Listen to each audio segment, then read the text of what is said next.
Jangan-jangan kamu saat ini terjangkiti boiling frog syndrome tanpa kamu sadari. Sindrom apa ini? Aku jelaskan ya. Kamu tahu nggak cara untuk merebus katak hidup-hidup? Jangan cemplungkan langsung ke dalam panci yang mendidih. Salah itu, sebab katak itu akan segera meloncat keluar.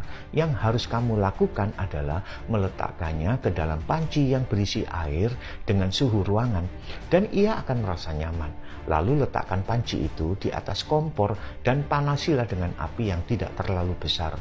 Mulanya ia merasa nyaman, dan semakin lama ia seperti di dalam kolam jacuzzi alias kolam air hangat.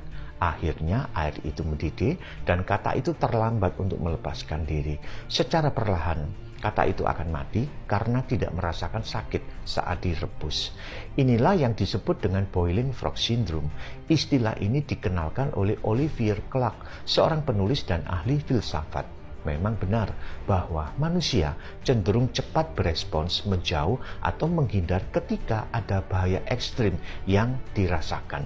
Namun cenderung abai dan lambat berespons jika dirasa bahayanya kecil. Tapi jangan lupa, bahaya kecil jika dibiarkan dapat menjadi bahaya besar, bahkan kematian. Ngakulah sekarang kalau kita seringkali dijangkiti dengan boiling frog syndrome ini. Kita sering meremehkan hal-hal kecil yang kita anggap nggak berbahaya. Bukankah kebakaran lahan di Gunung Bromo yang viral baru-baru ini gara-gara sesi foto pre-wed yang pakai flare? Itu benda kecil yang dapat digenggam tangan kita dan dianggap nggak berbahaya, namun dapat menghabiskan lahan ratusan hektar karena kecerobohan mereka. Ambil contoh keponakan Abraham bernama Lot. Saat disuruh milih lahan untuk tempat tinggalnya dan ternak-ternaknya, ia milih lembah Yordan yang sangat subur. Hitung-hitungan cuan sangat menguntungkan.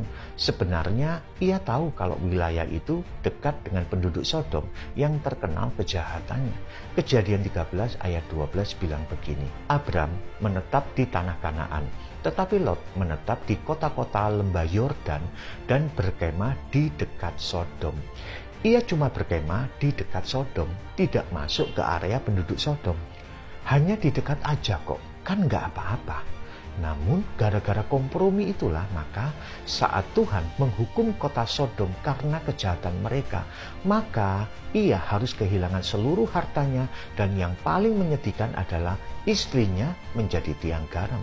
Kenapa menjadi tiang garam? Gara-gara nggak boleh disuruh menoleh ke belakang oleh malaikat Tuhan waktu hukuman Sodom berlangsung. Istri Lot menoleh ke belakang. Kenapa menoleh? Apa karena penasaran dengan suara dahsyat dari penghukuman itu? Enggak. Istri Lot menoleh karena nggak rela hartanya, teman-temannya, dan hatinya ada di sana semua. Dan aku yakin kalau selama mereka berkemah di dekat Sodom, istri Lot akhirnya bergaul dengan orang Sodom yang jahat dan merusakkan sifatnya yang sebelumnya baik. Hati-hati dengan perkara yang kita anggap kecil, karena perselingkuhan terjadi diawali dari lirik-lirikan, lalu curhat-curhatan, kemudian yayang-yayangan, dan kalau ketahuan mereka ngaku kilaf, dan kejahatan terjadi diawali dari pergaulan dengan teman yang jahat. Bijak-bijaklah pilih teman. Hati-hatilah dengan boiling frog syndrome ini.